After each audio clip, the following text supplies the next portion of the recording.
परछाइयां और तेजी से पास आने लगी। विक्रम का गला सूख गया। उसके कानों में सिर्फ वही आवाज गूंज रही थी, रक्त दो, रक्त दो। अमित की मां अचानक उठ खड़ी हुई।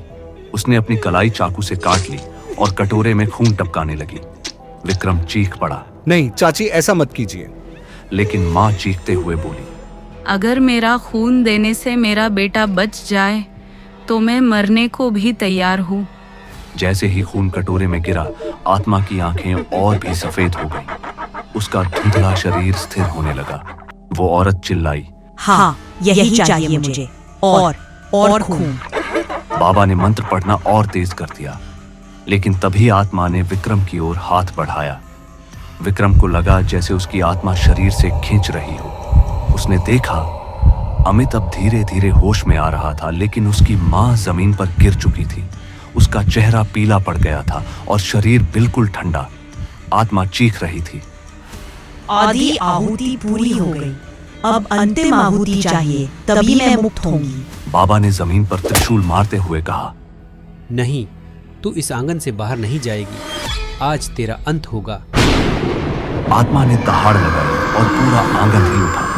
दीवारें गिरने लगी और हवेली में काले धुएं का तूफान भर गया। पूरा आंगन अब हिल रहा था। दीवारें टूट टूट कर गिर रही थी और काले धुएं का तूफान सबको निगलता जा रहा था। आत्मा हवेली के बीच खड़ी दहाड़ रही थी, अंतिम आहुति दो, वरना सब मर जाओगे। अमित की मां जमीन पर पड़ी थी। उसका खून अभी भी कटोरे में बह रहा था। विक्रम उसे उठाने की कोशिश कर रहा था, लेकिन उसकी सांस बहुत हल्की हो चुकी थी। बाबा ने गुस्से से ताबीज उठाया और जोर से मंत्र पढ़ा। जैसे ही ताबीज आग में फेंका, आग की लपटें अचानक काले धुएं को चीरते हुए ऊपर उठी। कुछ परछाइयां वहीं जलकर राख हो गई, लेकिन वो औरत, वो अब और भी शक्तिशाली लग रही थी। उसकी सफेद आंखों से खून की धारा बह रही थी। उसने बाबा की ओर देखते हुए कहा, तुम्हारे मंत्र मेरे लिए अब बेमानी है। मैं तो करनी की देवी हूँ, मुझे कोई नहीं रोक सकता। इतना कहकर वो विक्रम की ओर झपटी।